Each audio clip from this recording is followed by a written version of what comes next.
Wow! Kahit hindi siya Pasko, 'di ba? Yung ating pailaw natin na bulb na to, guys. Ito nga po pala ay ano na po siya, LED.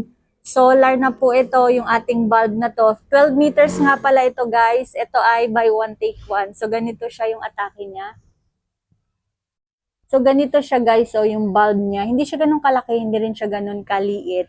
So dito namin siya nilagay kasi nga bagay siya sa harapan ng bahay, sa garden, or sa terrace ninyo. Ang kinagandahan dito kasi, guys, pwede kayong mamili dyan ng buy one take one, tapos solar na rin siya, wala kayong babayaran ng kuryente.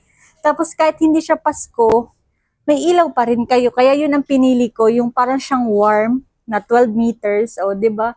Super ganda, nagustuhan ko talaga. Tapos binaon na lang namin dito, kasi dito siya direct sa sunlight. Tignan mo yung kabila, nandito pati yung ano namin halaman, nilagyan namin siya.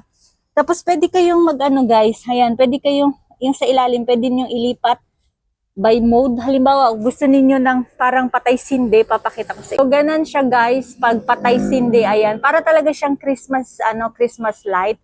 So, pwede nyo namang ilipat ng ganito. So, ayan, pwede siyang parang nagbi-blink lang, pwede namang mabilis yung mode.